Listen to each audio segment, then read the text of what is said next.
the events and occurrences of our life sometimes can make us, breaks us and defines us.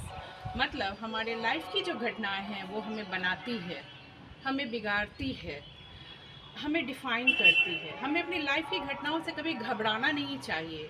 The reason is that कि हमारी life की अगर घटनाएं ना हो, हम टूटे नहीं तो हम कभी आगे नहीं बढ़ेंगे। हम अपने लाइफ के बारे में सोच नहीं सकते। 98% जो लोग जो सक्सेस पे पहुँचे हुए हैं उनकी लाइफ में कुछ ना कुछ घटनाएं ऑलरेडी हो चुकी होती है, बट वो घटनाओं को अपना हथियार बना लेते हैं।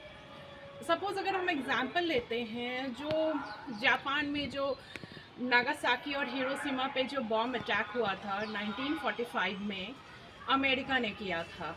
ये बहुत बड़ा डिजास्टर था। दोनों bomb, it was a nuclear attack. करीब लाखों लोग मरे थे।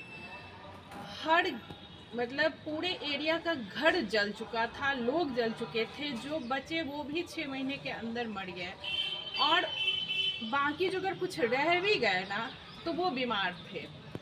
उस देश की स्थिति इतनी ख़राब थी कि लोगों ने कहा कि यहाँ का गवर्नमेंट, यहाँ की जो गवर्नमेंट है वो किसी लायक है ही नहीं।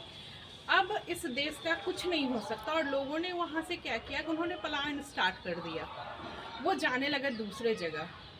लेकिन फिर गवर्नमेंट ने सोचा ऐसे अगर लोग चले जाएंगे तो फिर क्या होगा। उन्होंने प्लान किया कि नहीं, फर्स्ट पहले 10 इयर्स में हम लोग टेक्सटाइल में टॉप पे जाएंगे। टेक्सटाइल में टॉप पे जाने के लिए सॉइल का अच्छा होना बहुत इम्पॉर्टेंट था। सॉइल मीन्स मिट्टी। लेकिन वहाँ पे क्या था, हर चीज़ जल चुका था, बर्बाद हो चुका था। बट उन्होंने इतनी मेहनत की अपने वापस से उस लाइफ को पटरी पे लाने के लिए कि वो 10 इयर्स के अंदर वो टेक्सटाइल में वर्ल्ड में टॉप पे चले गए। फिर उन्होंने सोचा कि अगले 10 इयर्स में हम लोग स्टील में टॉप पे आएंगे। और स्टील में टॉप पे आने के लिए उनके पास प्रॉपर सामान नहीं था जापान में अवेलेबल। फिर भी उन्होंने हर देश से, हर कंट्री से कांटेक्ट करके 10 इयर्स के अंदर वो स्टील में टॉप पे चले गए।